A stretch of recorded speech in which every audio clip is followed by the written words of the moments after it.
guys, it's Jen, aka MotoGP Sillies, and this week I'm dead because Zarco won't be riding in MotoGP for the rest of the season. So I'm officially dead.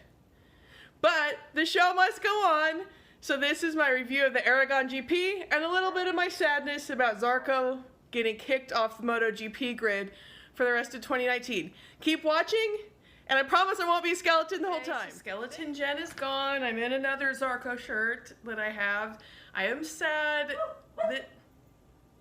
I'm really sad that Zarco apparently got the call on Tuesday to not come to Aragon, which that is insane. That is super short notice. I'm sure he was all psyched up and ready to go.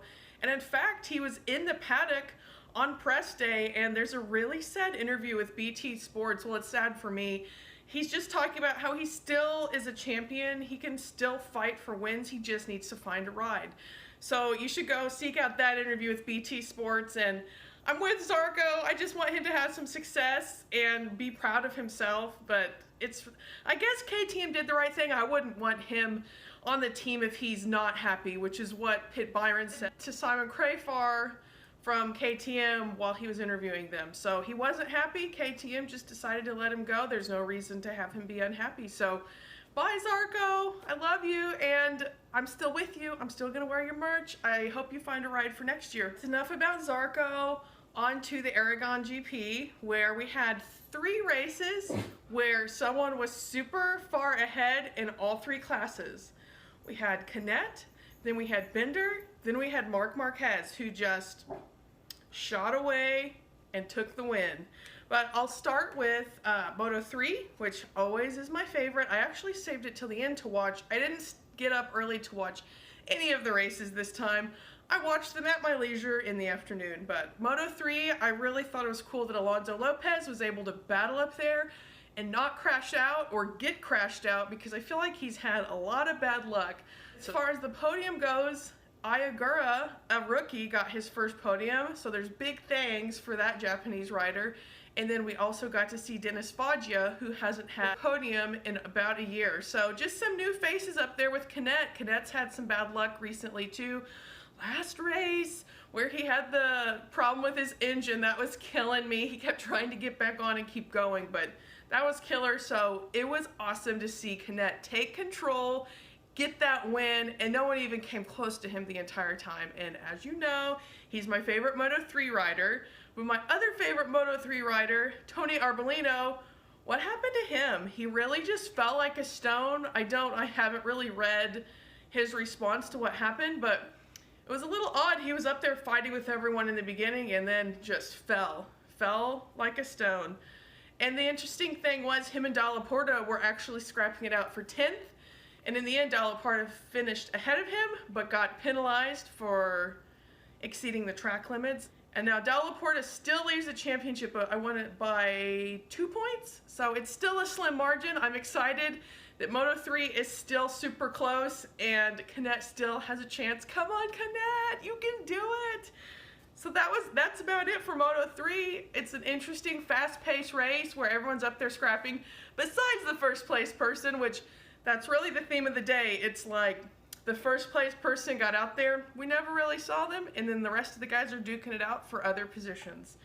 Up next, Moto2, and I'm just like settled in, taking my first drink of coffee, because I always like to watch like without a drink while everyone makes it through the first turn. So I was like kicking back, drinking my coffee, and all of a sudden I see Hans Racing Team racer on the floor, and I was like, is that Baldassari? But no, it was Fernandez, which breaks my heart because he was keeping the championship interesting with all these wins, all these podiums. It was really a bummer that he crashed out so early in the race, but we still had a really good scrap in there. Once again, Binder got ahead and was ahead the whole time. There was a great fight between Alex Marquez and Luca Marini. They were scrapping at it. And this just opened the door for Navarro to come on through. Navarro had cut through the pack and came up and passed. And I thought during that last lap that Navarro was actually going to catch Binder. I'm sure you guys did too. until he had that one moment on the tire, and I knew that was over. But it was exciting to like think that someone could catch that leader too, because it felt like Binder was untouchable the entire time. So that was Moto 2, and now on to the main event, which wasn't really my main event. I actually watched it first this morning because I knew based on Marquez's dominance all weekend that he was gonna basically win with his eyes closed. So yes, my prediction was right. I think everyone predicted that. So it's not like I'm a psychic. But there were, I think one of my favorite moments was everyone was laughing that the fight for 9th place was one of the best things that we saw all day. It was Petrucci, Rins, Oliveira, and Iannone scrapping it out. They got some camera time, so you know I love that Petrucci and Oliveira got some camera time. And it was a great scrap, Oliveira and Iannone. That was freaking awesome. It's great to see. It was weird seeing Aprilia's up in the mix. I mean, I guess we just don't see Aprilia's on camera, but Alicia Spargo was up there in the top 5 for a really long time. But ultimately, you know, Dovey carved through the pack from 10th place on the grid, and him and Miller made it on the box. So you know I love my Ducatis getting on the box. I was a little bit sad for Maverick that he was up there in second for, what, half the race, and then lost out and didn't even get a podium. I was a little bit sad, but it's cool because he still rode around with his flag after the race like he had actually won. Is that odd to anyone else? What do you think? Put it in the comments. Is it odd for a rider to ride around with their flag when they haven't won or haven't even got on the podium? I think it's a little weird, but that's just me. Let me know what you think. Anyway, that was another day of MotoGP racing, and I hope you enjoyed it.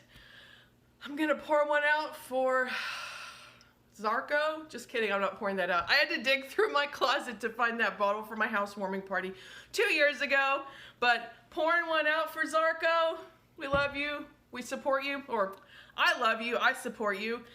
And our next race, we're starting the flyaways, so that's exciting. Keep following me on MotoGP Sillies on Instagram for daily fangirling. And thank you for watching. Please like, share, and subscribe. I appreciate the subscribers. And take care, everyone. Bye.